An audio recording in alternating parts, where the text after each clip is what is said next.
За дорнодын Чоо ясанд байдаг 50 мегаваттын хүчин чадалтай нүүрсний цахилгаан станцын яг урталт ирээд зогсож байна. Арталт харагдаж байна. За мэдээж дотгошоо орж болохгүй энэ нөгөө тусгай хамгаалттай байгаа хэл та. Гэхдээ энэ нөгөө нэг яг биднэрт байгаа нөгөө нэг эдийн засгийн боломжууд, эрчим хүчний боломжуудыг яг энэ харуулсан юм шиг надад санагдаад байгаа. Яг хоошоо нэг хэдэн километр яваад Адуун чулууны нөгөө нүүрсний орд байгаа.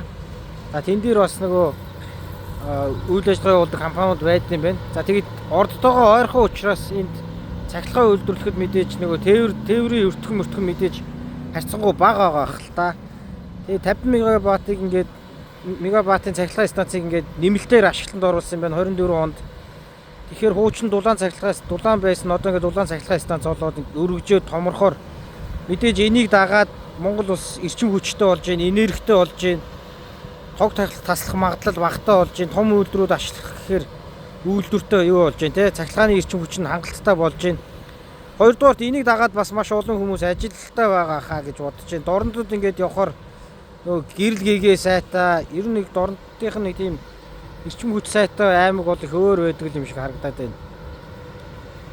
За тэгээ хүн амч нэлээд том хот юм шиг байна Чоос харахаар. Тэр хэдүүлээ бол энэ байгаа Монгол улсад байгаа том нүүрсний ордууд дээрээ түшиглээд эхний ээлжинд ийм том хүчин чадалтай монголчууд энэ нүүрсний ордыг ухаж чадчихээн. Ингээд станц болгоотой цахилгаан үйлдвэрлэдэг чадчихээн. Яг энэ өөрсдөө байгаа боломжууд хэдүүлээ монголчууд биднийг тултал нь ашигламаар байна.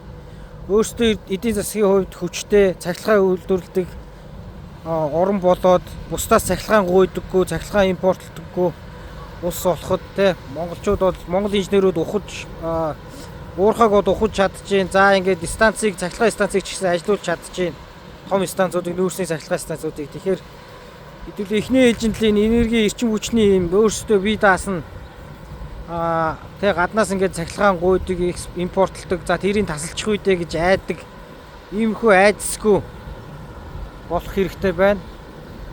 Энийг бас зорж бүр ингээд зориуд харъя гэж бодоод. За энэ дээр мэдээж маш олон хүн ажилтаа, сайн инженерүүд, техникийн ажилтнууд гоё чадвар сураад энэ том одоо тэ станцыг бол ажилуулж байгаа бах. За тэр хүмүүст бас баярлалаа гэж хэлье. 50 мегаваттын хүчин чадалтай станцыг ашиглалтанд оруулсан байна. Амжилт хүсье.